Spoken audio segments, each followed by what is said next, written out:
শিরোনামে বলছিলাম, পল্লবীতে শিশু রাবিসা ধর্ষণ ও হত্যা মামলার রায় আজ। দেশের ইতিহাসে সবচেয়ে কম সময়ে বিচার কাজ শেষে দেয়া হচ্ছে চাঞ্চল্যকর এই মামলার রায়। আজ ঢাকা মহানগর শিশু সহিংসতা দমন ট্রাইব্যুনালে বিচারক মাসরুর সালেকিন এই রায় ঘোষণা করবেন। রাবিসা হত্যাকাণ্ডের ২০ দিন, বিচার শুরুর ৭ দিন এবং মাত্র ৪ কর্মদিবসে শুনানি শেষে এই রায় হচ্ছে। এর আগে গেল বৃহস্পতিবার উভয় পক্ষের চূড়ান্ত যুক্তিতর্ক উপস্থাপন শেষ হয়। সেদিন দেশের বিচারিক ইতিহাসে নজির রেখে সবচেয়ে কম সময়ে শুনানি শেষে রায়ের দিন ঠিক করা হয়। রায়ের সর্বোচ্চ সাজা চেয়েছেন রাবিসার আইনজীবীরা, আর আসামি পক্ষের আইনজীবী সোহেলের যাবজ্জীবন এবং তার স্ত্রী স্বপ্না আক্তারের স্বল্প মেয়াদে সাজার আবেদন জানিয়েছেন। গেল ১৯ মে পল্লবীতে ধর্ষণের পর নৃশংসভাবে হত্যা করা হয় শিশু রাবিসাকে।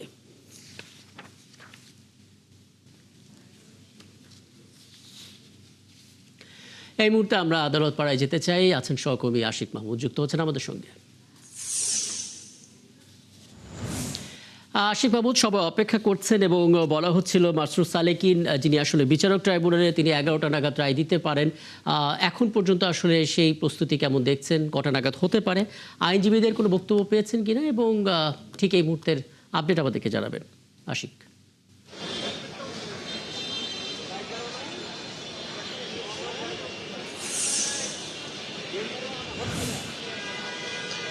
রাকিব, ধন্যবাদ আপনাকে। আপনি বলছিলেন যে বিচারের ইতিহাস এবং দেশের ইতিহাসে একটি দৃষ্টান্ত স্থাপন হতে যাচ্ছে। মাত্র ৪ কার্যদিবসে বিচার শেষ করে একটি চাঞ্চল্যকর হত্যা মামলার রায় ঘোষণা হতে যাচ্ছে, আর অল্প কিছুক্ষণের মধ্যেই সেই যে ইতিহাস এবং দৃষ্টান্ত স্থাপন হতে যাচ্ছে তার সাক্ষী হবে দেশবাসী। কারণ কিছুক্ষণ আগেই এই রামিসাকে ধর্ষণের পর হত্যার যে ঘটনা, এই ঘটনার যে ২ আসামি অর্থাৎ সোহেল এবং তার স্ত্রী স্বপ্না, দুজনকেই এজলাসে তোলা হয়েছে। অর্থাৎ আর কিছুক্ষণের মধ্যেই বিচারিক যে কার্যক্রম অর্থাৎ রায় পড়ার যে কার্যক্রম, সেই কার্যক্রম শুরু হবে। কিছুক্ষণ আগেই আসামিদেরকে নেওয়া হয়েছে। রাষ্ট্রপক্ষের যারা আইনজীবী তারা ইতিমধ্যে এজলাসে প্রবেশ করেছে এবং রামিসার পরিবার অর্থাৎ রামিসার বাবা সহ রামিসার পরিবারের যারা সদস্য তারাও কিন্তু ইতিমধ্যে এজলাসে প্রবেশ করছে।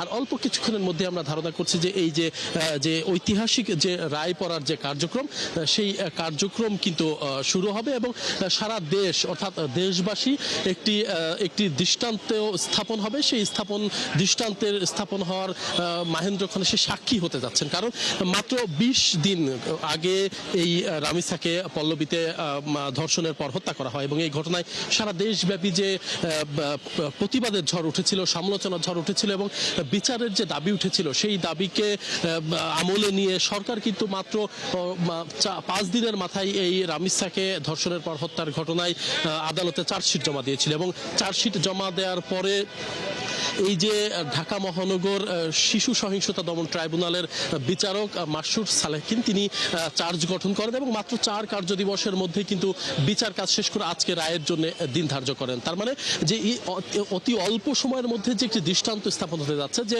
বিচারহীনতা সংস্কৃতি বাংলাদেশে যেমনটি জেঁকে বসেছিল, যে কোনো একটি ঘটনা ঘটলে কেউ অপরাধ করলে সে অপরাধীরা পার পেয়ে যায়, বিচার হয় না, দিনের পর দিন আদালতের বিচার কার্যক্রম চলতে থাকে। এই যে সংস্কৃতি ছিল, সেই সংস্কৃতি থেকে বের হয়ে আসা বা এই সংস্কৃতির যে রেওয়াজ ছিল, সেটি যে একেবারে ধূলিসাৎ করে দিয়ে যে একটি বিচার জাতি দেখতে যাচ্ছে, যে এই ঘটনায় যারা আসামি রয়েছেন, যে ২ আসামি রাষ্ট্রপক্ষ বলেছে যে তারা নিজেরা দায় স্বীকার করেছে এবং যারা সাক্ষী দিয়েছে, প্রত্যক্ষ যারা সাক্ষী দিয়েছে ১৭ জন সাক্ষী ছিল, তার মধ্যে ১৬ জনই একদিনে সাক্ষ্য দিয়েছে এই ঘটনায়। তার মানে আসলে এই যে ঘটনা, এই আসামিদের বিরুদ্ধে যে অভিযোগ প্রমাণিত হয়েছে এবং রাষ্ট্রপক্ষ মনে করছে যে যেহেতু তারা সন্দেহাতীতভাবে এই অভিযোগ তারা প্রমাণ করতে পেরেছে এবং যারা আসামি তারা নিজেরা স্বীকারোক্তিমূলক জবানবন্দিতে এই হত্যার দায় স্বীকার করেছে, তার মানে আসামিদের সর্বোচ্চ সাজা ফাঁসি হবে, এটি কিন্তু রাষ্ট্রপক্ষের আইনজীবীরা প্রত্যাশা করছে এবং পরিবারের একই প্রত্যাশা যে এই যে নির্মম নৃশংস ঘটনাটি যিনি ঘটিয়েছে সোহেল রানা এবং এই ঘটনায় যিনি সহযোগিতা করেছেন স্বপ্না অর্থাৎ সোহেল রানার স্ত্রী, দুজনেরই সর্বোচ্চ সাজা হবে এমন প্রত্যাশা কিন্তু সকলের রয়েছেন এবং দেশবাসীও কিন্তু আন্দোলন সংগ্রাম করেছে দীর্ঘদিন এই রামিসা হত্যার বিচার যেন দ্রুততম সময়ে দেশের মানুষ দেখতে পারে। এই দাবিতে কিন্তু সারা দেশের মানুষ আন্দোলন করেছে, সারা দেশের মানুষ বিক্ষোভ করেছে যে এই ঘটনায় অন্তত একটি দৃষ্টান্ত স্থাপন করা হোক, যাতে করে অন্যান্য যারা আসামি অর্থাৎ বিশেষ করে সে সকল আসামিরা এই ধরনের নৃশংস ঘটনা ঘটাতে পারে, যে একজন ৮ বছর বয়সী একটি শিশু, তাকে ধর্ষণ করে হত্যা করা হয় বাংলাদেশের মাটিতে, এটি আসলে এক ধরনের নেক্কারজনক ঘটনা। এই ঘটনায় দ্রুততম সময়ের মধ্যে যদি আর অল্প কিছুক্ষণের মধ্যে যদি রায় ঘোষণা হয় এবং আসামিদের যদি দৃষ্টান্তমূলক শাস্তি হয়, এটি এক ধরনের ইতিহাস হবে এবং দৃষ্টান্ত স্থাপন হবে বাংলাদেশে। রাকিব, একটু বলবেন, প্রথম কথা হচ্ছে যেহেতু বলা হচ্ছে দেশের ইতিহাসে খুব দ্রুত গতিতে এই মামলার রায় হতে যাচ্ছে, কিন্তু সবাই তো চাইবে সেই দ্রুত গতিতে রায়টা কার্যকর হোক। তাহলে সেই কার্যকরের পরের ধাপগুলো আসলে কি? রায় যেটাই হোক না কেন, আসামিরা যদি উচ্চ আদালতে যায় সেক্ষেত্রে আসলে সাজা কমে যাওয়ার কোনো সম্ভাবনা থাকবে কিনা, ধাপগুলো একটু বলবেন আশিক।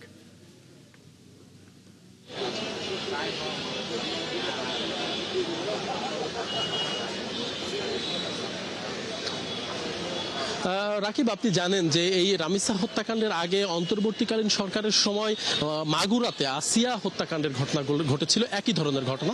সেই ঘটনায় কিন্তু 1 মাসের মধ্যে অন্তর্বর্তীকালীন সরকার একটি দৃষ্টান্ত স্থাপন করে অল্প সময়ের মধ্যে এই হত্যা মামলাটিরও কিন্তু সাজা দিয়েছিল, অর্থাৎ মৃত্যুদণ্ড দিয়েছিল আসামি হিটু শেখকে। কিন্তু সেই রায় কিন্তু এখন সেই রায়ের কার্যক্রম, অর্থাৎ পরবর্তী যে ধাপ, অর্থাৎ হাইকোর্টে আপিল, হাইকোর্টের পরে সুপ্রিম কোর্ট, এরপরে আপিল বিভাগ, এরপরে রিভিউ, সেই কার্যক্রমে কিন্তু এই আসিয়া হত্যা মামলার সেই রায় কিন্তু এখন পর্যন্ত কার্যকর হয়নি। সেটি কিন্তু এখন হাইকোর্টে ঝুলছে। এটি নিয়েও কিন্তু দেশের মানুষের ক্ষোভ আছে। আপনি যেটি জানতে চান, রামিসা হত্যাকাণ্ডের এই ঘটনায় যেহেতু খুব অল্প সময়ের মধ্যেই রায় ঘোষণা হচ্ছে, মাত্র 19 দিনের পরেই, এই ঘটনার মাত্র 19 দিনের পরে এই রায় হতে যাচ্ছে, অর্থাৎ কিছুক্ষণের মধ্যে রায় ঘোষণা হবে। রায় ঘোষণা হওয়ার পরে আসলে স্বাভাবিকভাবে আসামিরা উচ্চ আদালতে আপিল করবেন এবং উচ্চ আদালতে আপিল করলে ডেথ রেফারেন্স অনুযায়ী যদি আসামিদের মৃত্যুদণ্ড হয়, তাহলে ডেথ রেফারেন্স অনুযায়ী সেই মামলার শুনানি হবে। এবং যদি এই মামলায় আসামি পক্ষের যুক্তি এবং আসামি পক্ষের কোনো যুক্তি বা যদি কোনো আসামিকে আদালত যদি সাজা কমিয়ে দেয় বা কারোর যদি মৃত্যুদণ্ড বহাল না রাখে, সেক্ষেত্রে একরকম হতে পারে। আবার যদি মৃত্যুদণ্ড বহাল রাখে, সেক্ষেত্রে আবার সেই আসামিরা উচ্চ আদালতের পরে তারা কিন্তু সুপ্রিম কোর্টে আপিল করতে পারবে, অর্থাৎ প্রধান বিচারপতির আপিল বেঞ্চে কিন্তু এটি সর্বোচ্চ জায়গায় পৌঁছাবে। এর পরবর্তীতে আবার রয়েছে, যদি আসামি মনে করে তার দায় স্বীকার করে সে রাষ্ট্রপতির কাছেও ক্ষমা চাইতে পারে। যদি রাষ্ট্রপতি তাকে ক্ষমা করে দেয়, সেক্ষেত্রেও কিন্তু এটিও কিন্তু এক ধরনের আইনি প্রক্রিয়া। তো সুতরাং এই যে রায় হতে যাচ্ছে, যদি রায়ে সর্বোচ্চ সাজা মৃত্যুদণ্ড হয়, তাহলে আপনি যদি এই রায় কার্যকর করতে হয়, তাহলে কিন্তু আরো বেশ কয়েকটি ধাপ পার হতে হবে, অর্থাৎ 3-4টি ধাপ পার হয়ে তারপরে আসলে এই রায় কার্যকর হবে। সেক্ষেত্রে আসলে কিছুটা সময়ের ব্যাপার হবে।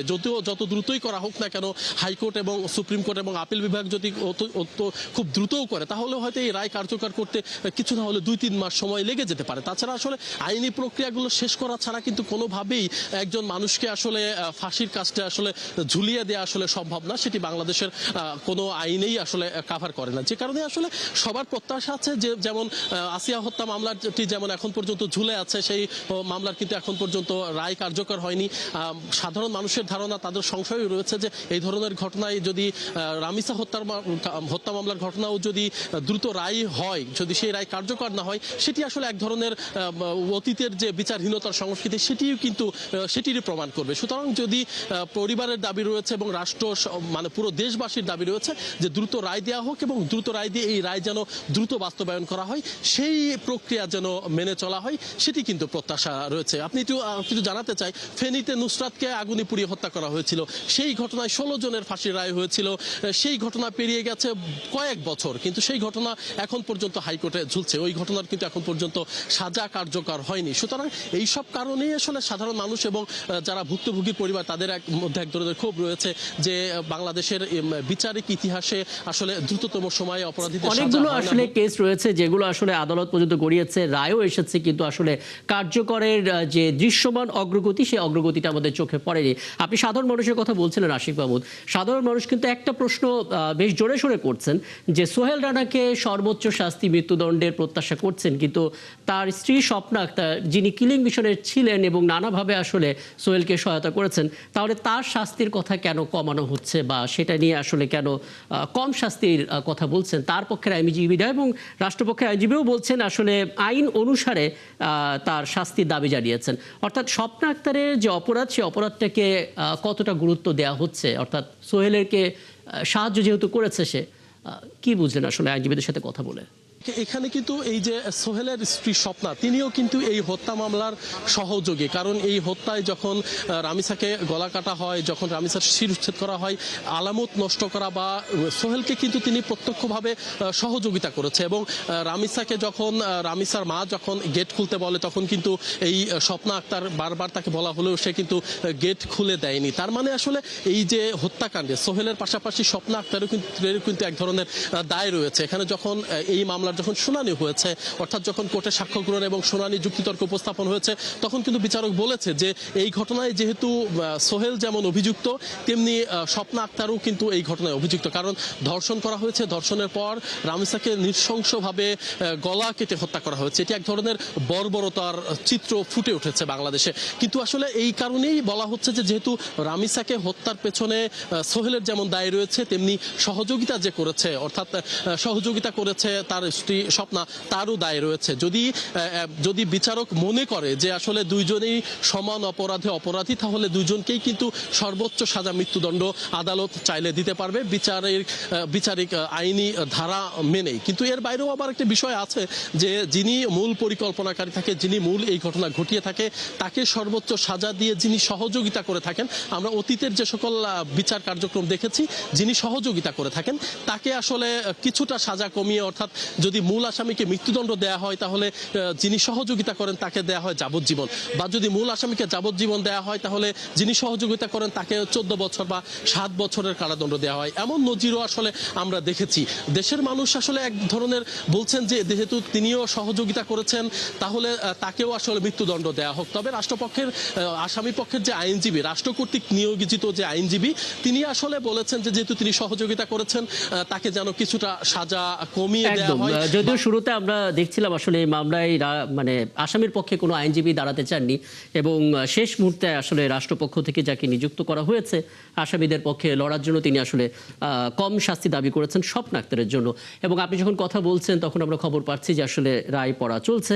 নিশ্চয়ই পরে যখন আসবো তখন আসলে সেই রায়ের ফলাফলটাই আপনার কাছ থেকে আসলে জানতে পারবো। ধন্যবাদ যুক্ত হওয়ার জন্য। আশিক মাহমুদ আমাদের সঙ্গে যুক্ত হয়েছিলেন। আমরা সেখানে আবারও ফিরবো, তবে এর মাঝখানে আরও কিছু খবর জানিয়ে রাখি। লালমনিরহাটের পাটগ্রামে মধ্যরাতে বিএসএফের 2 দফায় পুশিং চেষ্টা বিজিবি এবং গ্রামবাসীর প্রতিরোধে ব্যর্থ হয়েছে।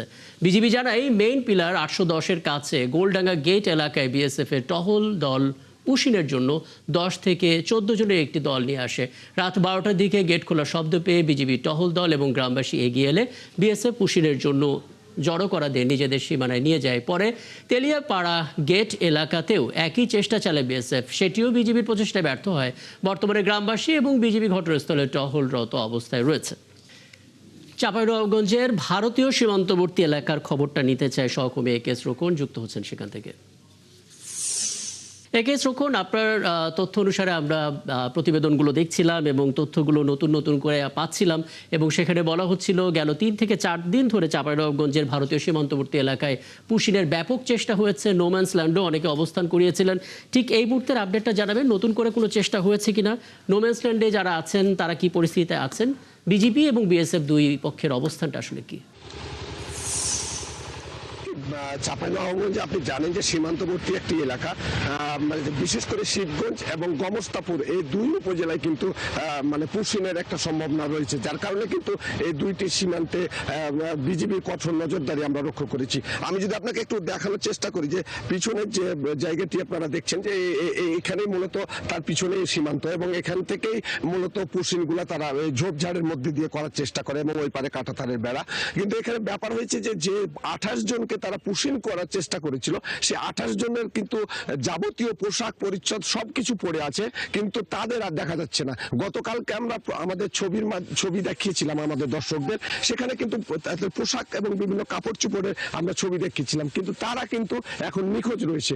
তবে বিজিবির পক্ষ থেকে দাবি করা হয়েছে যে তাদের প্রতিরোধের কারণে তাদেরকে সরিয়ে নিতে বাধ্য হয়েছে বিএসএফ। তবে স্থানীয় 2-3টি সূত্র আমাকে জানিয়েছে যে যারা 28 জন সেখানে অবস্থান করছিল তাদের কিছু স্যান্ডেল, জামা কাপড় এবং অন্যান্য কাপড় চোপড় প্রায় বাংলাদেশ বাংলাদেশের অভ্যন্তরে 1 কিলোমিটার দূরে পর্যন্ত পাওয়া গেছে, যার কারণে ধারণা করা হচ্ছে যে তারা হয়তো এদিক ওদিক ছড়িয়ে যেতে পারে। তবে এখন পর্যন্ত বিজিবির পক্ষ থেকে দাবি করা হচ্ছে যে তাদেরকে ভারত তাদের অংশ সরিয়ে নিয়েছে এবং গতকালকে থেকে কিন্তু সীমান্ত এলাকায় বিজিবির পাশাপাশি আইন শৃঙ্খলা রক্ষায় এবং নজরদারি বাড়ানোর জন্য আনসার এবং বিডিপি সদস্যদেরকেও মোতায়েন করা হয়েছে। আর আপনি যদি জানতে চাচ্ছিলেন যে বিজিবির অবস্থান, বিজিবি কিন্তু বিএসএফ কে বারবার প্রতিবাদ জানিয়ে আসছে এবং তারা পতাকা বৈঠকের জন্য বারবার বলছে এবং পতাকা বৈঠকে তারা কিন্তু কোনো রিপ্লাই, তারা উত্তর দিচ্ছে না, যার কারণে কিন্তু বিজিবির পক্ষ থেকে বারবার এই ধরনের কার্যক্রম বন্ধের আহ্বান জানানো হলেও কিন্তু বিএসএফ এটা কর্ণপাত করছে না, যার কারণে কিন্তু সীমান্তে একটা উৎকণ্ঠা রয়েছে। তবে পরিস্থিতি উত্তেজনাকর যে পরিস্থিতিতে ছিল সেটা তুলনামূলকভাবে এখন শান্ত রয়েছে। রাকিব, অনেক ধন্যবাদ একে রোকন। আপনি তো আছেনই, সীমান্তের দিকে নজর রাখছেন, প্রয়োজনে নিশ্চয়ই আবারও ফিরবো আপনার কাছে। একে রোকন চাঁপাইনবাবগঞ্জের ভারতীয় সীমান্তবর্তী এলাকা থেকে আমাদের সঙ্গে যুক্ত হয়েছিলেন। একইভাবে ঠাকুরগাঁয়ের হরিপুর সীমান্ত দিয়েও শিশুসহ 11 জন নারী এবং পুরুষকে বাংলাদেশে পুষিনের চেষ্টা করেছে ভারতীয় সীমান্তরক্ষী বাহিনী বিএসএফ। তবে বিজিবির তৎপরতায় তারা সীমান্ত পার হতে পারেনি। শুক্রবার গভীর রাতে মশালগাঁও সীমান্তে এই ঘটনা ঘটে। বিজিবি বলছে খবর পেয়ে টহল দল দ্রুত ঘটনাস্থলে পৌঁছে সীমান্তে শূন্যরেখায় অবস্থানরত ব্যক্তিদের বাংলাদেশে প্রবেশে বাধা দেয়। বর্তমানে তারা ভারতের অভ্যন্তরে অবস্থান করছে। এই ঘটনায় বিজিবি বিএসএফ এর মধ্যে পতাকা বৈঠকও চলেছে। সীমান্তে অতিরিক্ত জনবল মোতায়েন সহ নজরদারি জোরদার করা হয়েছে। সাথে শূন্যরেখা অবস্থানরত ব্যক্তিরাও দাবি করেছেন তারা ভারতের পশ্চিমবঙ্গে বসবাস করতেন এবং কয়েকদিন আটকে রাখার পর তাদের সীমান্তের দিকে পাঠানো হয়। ওদিকে 42 বিজিবির অধিনায়ক লেফটেন্যান্ট কর্নেল আবদুল্লাহ আল মঈন হাসান জানান বিএসএফ এর সাথে এ বিষয়ে যোগাযোগ চলছে। ঠাকুরগাঁও সীমান্তের আরও আপডেট নিতে চাই, যুক্ত হচ্ছেন সেখান থেকে সহকর্মী তানভীর হাসান। তানভীর, 11 জন নারী, শিশু এবং পুরুষকে আসলে পুষিন করার চেষ্টা করেছে বিএসএফ এবং তাদেরকে আসলে বিজিবি তাদের দিক থেকে বাধা দিয়েছে এবং বাংলাদেশে প্রবেশ করতে দেয়নি। এই খবরটা আমরা জানাচ্ছিলাম, তারপর বলছিলাম বিএসএফ এবং বিজিবির মাঝে পতাকা বৈঠকও চলছে। পতাকা বৈঠকের ফলাফলটা কি এলো? নতুন করে পুষিনের চেষ্টা হয়েছে কিনা সেই 11 জনের খবরটা একটু জানাবেন আমাদেরকে।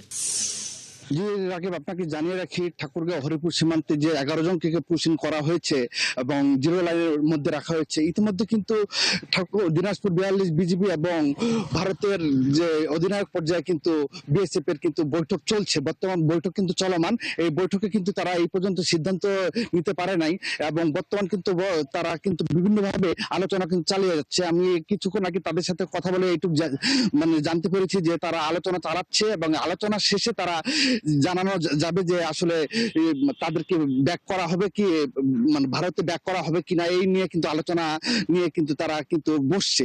আমরা এলাকাবাসীর মধ্যে কিন্তু খুব উত্তেজনা দেখা দিচ্ছে। এলাকাবাসীও বলছে ভারত থেকে অবৈধভাবে কোনো মতেই বাংলাদেশে প্রবেশ করতে দেওয়া যাবে না। এদিকে বিজেপি কিন্তু সতর্ক অবস্থানে রয়েছে, অপরদিকে বিএসএফ কিন্তু খুব সতর্ক অবস্থানে রয়েছে। এই আলোচনা শেষ হলে বোঝা যাবে আসলে বিজেপি এবং বিএসএফ এর মধ্যে আলোচনা কতটুকু মানে ফলাফল আসবে। এই নিয়ে কিন্তু এলাকাবাসী যেমন একটু প্রত্যাশা রয়েছে, অপরদিকে বিজিবি কিন্তু যে সতর্ক অবস্থান রয়েছে এতে কিন্তু আতঙ্ক একটা বিরাজ যেমন করছে।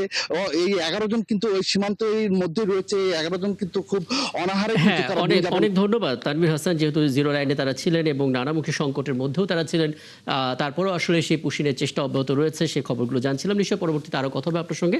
ঠাকুরগাঁও সীমান্ত থেকে বলছিলেন সহকর্মী তানভীর হাসান। শিরোনামে বলছিলাম নতুন সরকারের প্রথম বাজেট অধিবেশন শুরু হচ্ছে আজ। জাতীয় সংসদ ভবনে বিকেল ঠিক 3টায় শুরু হবে অধিবেশন। সংসদ সচিবালয় এ সমস্ত তথ্য জানিয়েছে। রাষ্ট্রপতির আদেশ জারির পর অধিবেশন পরিচালনায় প্রয়োজনীয় সব প্রস্তুতি নেওয়া হয়েছে বলেও জানিয়েছে সংসদ সচিবালয়। এই অধিবেশনে উপস্থাপন এবং পাশ হবে নতুন অর্থ বছরের বাজেট। 11 জুন অর্থমন্ত্রী আমির খসরু মাহমুদ চৌধুরী বাজেট প্রস্তাব উপস্থাপন করবেন। অর্থমন্ত্রী হিসেবে এটি হবে তার প্রথম বাজেট, যার আকার হতে পারে 9,38,000 কোটি টাকা। সরকারের উন্নয়ন লক্ষ্যমাত্রা এবং অর্থনৈতিক পরিকল্পনার প্রতিফলনও থাকবে বাজেট। 29 জুন পর্যন্ত অধিবেশন চলবে বলে জানিয়েছে সংসদ সচিবালয়। নগর থেকে গ্রাম, খাল খনন থেকে কর্মসংস্থান, রেমিট্যান্স প্রবাহ বাড়ানো থেকে তরুণদের বিদেশ গমনের সুযোগ সৃষ্টি, সাথে নানা উদ্যোগ নিয়ে এখন ব্যস্ত সময় পার করছে প্রধানমন্ত্রী তারেক রহমানের সরকার। 180 দিনের কর্মসূচি নিয়ে এগিয়ে চলেছে সরকার এবং এই অল্প সময়েই শুরু হয়েছে পরিবর্তনের ভিত গড়ার কাজ। প্রধানমন্ত্রী তারেক রহমানের নেতৃত্বে নেয়া নানা পদক্ষেপ, ভবিষ্যৎ পরিকল্পনা এবং সরকারের প্রত্যাশা নিয়ে প্রধানমন্ত্রীর অতিরিক্ত প্রেস সচিব আতিকুর রহমান রুমনের একান্ত সাক্ষাৎকার নিয়ে বিস্তারিত জানাচ্ছেন সাদিক সরকার।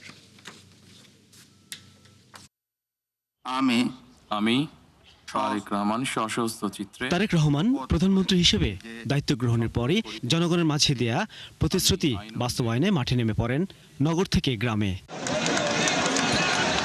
খাল খনন থেকে শুরু করে প্রতিদিনই বিভিন্ন কাজ করে চলেছেন। এমনকি কোরবানির ঈদে বাসায় সময় না কাটিয়ে বর্জ্য পরিষ্কারের অগ্রগতি পরিদর্শনে বের হন তিনি। প্রতিশ্রুতি অনুযায়ী বদলে যেতে শুরু করে একটি দেশের গল্প।